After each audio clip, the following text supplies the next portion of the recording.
Hello, I'm here today with Chaumtoli Huq, who is an associate professor of law at CUNY School of Law, and her expertise is worker rights and human rights in the United States and in South Asia. Professor Huq is also an academic fellow at the Wendland-Cook program in Religion and Justice at Vanderbilt University, of which I am the director, and it's been great working with you this year, Chaumtoli. Let me also mention that you have a Twitter handle if people want to follow you, which is at Prof Huq, PROFHUQ. So people can follow you there. And it's great to have you with us today. I want to ask you two questions. The first one is, where do you see things happening in the world of religion and labor? What is it that you're excited about? Yes, so thanks for doing this interview and thanks for having me. It's been wonderful to be an academic fellow this year with the Wendland-Cook program. So I think one of the things for me that's been exciting in this field is a greater awareness of the connection between the interpersonal and the more structural. And I think that one of the ways that labor advocates or other social justice advocates have been able to really do that is really through a focus around, faith, spirituality, and there's been a greater awareness that that it's very diverse. It's not just the Abrahamic sort of faith traditions, but there are other traditions. And the practice of law, for example, I teach in a law school, there's a greater awareness of contemplative lawyering, reflective lawyering, connecting to how sort of awareness of how we show up individually, but how we show up in the collective, in the community, impacts our strategic decisions. Oftentimes, there was this bifurcation, particularly in labor, right? And left-oriented labor, that if you were focusing on the structural, that was really where, or the economics, that's really where the sort of smarter, intelligent, focused sort of work was. And then the more softer work was the relational, the kind of thinking about accountability. And so I do think in the field, there's a greater awareness that we can't solely look at very sort of these almost sort of like hyper rational, strategic, structure oriented types of approaches to movements, that sometimes great strategies are get thwarted because we haven't done the relational work. How do we interact with each other? And the relational work is gendered, it's raised. And sometimes what gets read as more personal disputes are these structural issues that get permeated into our relational. And so I think that there's a greater openness and awareness to spend some time on building the kind of our interactions with each other, and an openness that is also equally critical to this sort of broader movement work. So for me, that's really exciting because it really humanizes each other.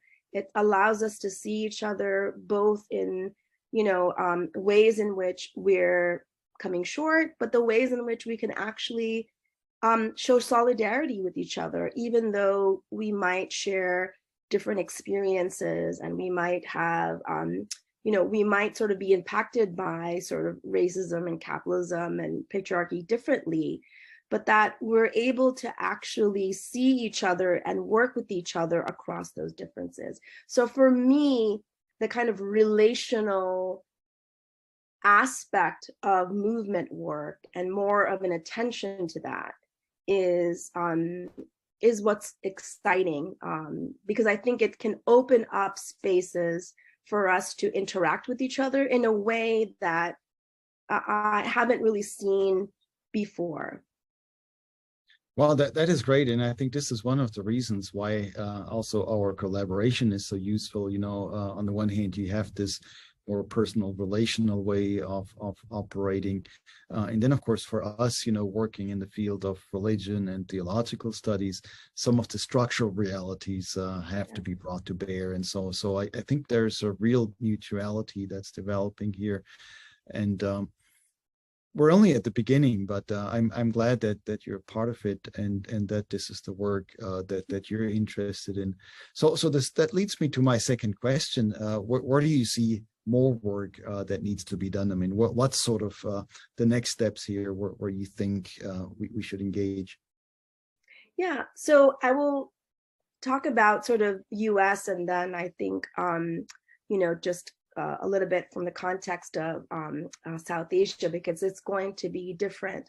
But I think in the US sort of labor movement example, the acknowledgement that there's a diverse workforce and moving away from sort of the cis hetero white male as the kind of sole marker, sort of the idea of the white working class, that the demographics of the movement have completely changed. And that we sort of just I think what needs to be done is sort of a greater acknowledgement of that changing demographic. More young people, more women, more people of color are excited and organizing in their workplaces. And so I think that the labor movement sort of not acknowledging that is going to be sort of a kind of an error. Similarly, in terms of faith communities, so not moving away from, in the United States, a certain focus around Christianity, and more, I think, less the more reactionary versus the more liberation oriented focus, I think is something that we need to look at. So in Islam particularly, seeing greater organizing of Muslim workers, seeing greater connection of like faith and economic justice, bringing different ideas into the kind of fold. Even movements that are very popular still remain very Christian dominant. And so for me, it's very interesting, like, to see how does Islam, how does Buddhism, and how does other faith traditions that are also counter-institutional. So in South Asia, there are faith traditions that are not organized around these central monotheistic faiths, but carry some very important traditions. So for example, in Bengal, there's a tradition of what's called Bauls, and they were anti-colonialists. They were anti-castists. And so because they're not necessarily an organized religion, and oftentimes are marginalized because they're think, oh, those are the like ascetics and the folks who are just like the gurus and the sadhus, and they're not really down with the world, with the rest of us. They're actually the most materialist and have the greatest understanding of kind of the masses, the most popular, at least in South Asia. So not just the traditional monotheistic religions, but also expanding, like, how are people bringing their full selves, their faith selves, into social movement? So I'd like to see more of a kind of openness to that. We have to do this because if we look at the US and how the right has captured thinking about sort of the reproductive justice movement and the kind of narrative around, even using kind of the sort of individualism to take away the rights of unionizing, the Janus case in the labor context. And then in South Asia, we're seeing this rise of Hindu fundamentalism. We're also seeing rise of more reactionary Islamic fundamentalism. So I think that we have to make a proactive intervention into these social movements so that the issues of working people aren't co-opted and then presented in a way that prevents working class people from organizing.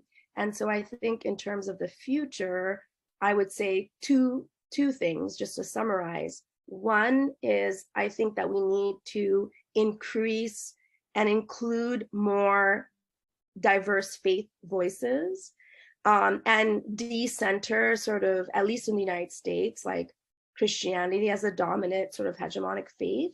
And then if you go into the South Asia context, we have to decenter Hindutva and Hinduism from kind of, because that's the faith that is kind of aligning with the state, and then sort of bring more voices, and then put our narrative. That's the second part. Like, if we're not offering communities an alternative, they will listen to more of these kind of conservative voices that faith communities are against reproductive justice, that is aligning with sort of the employers and capitalism. So I think those are the two things that I think would be important: more voices and put forth our more affirmative narrative, which is why I think being part of this fellowship has been really helpful, because I have not had that opportunity to really bring those pieces of my work together. So my labor and human rights work has been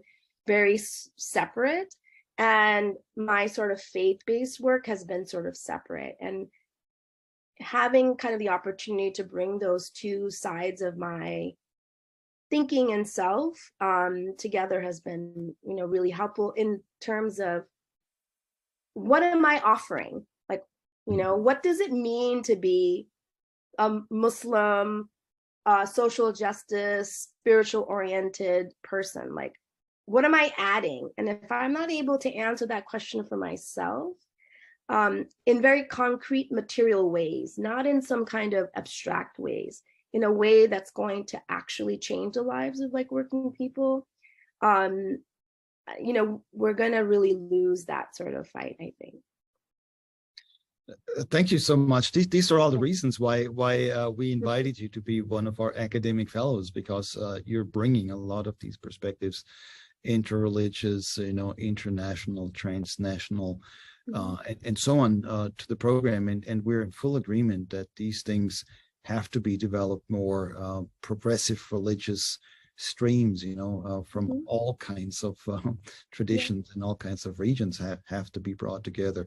And the beauty is that some of this is already happening, and that we're part of it. So thank you for being a part of that, Chaumtoli Huq, Professor Huq. And it's been a great privilege working with you, and I look forward to doing a lot more work together in the future.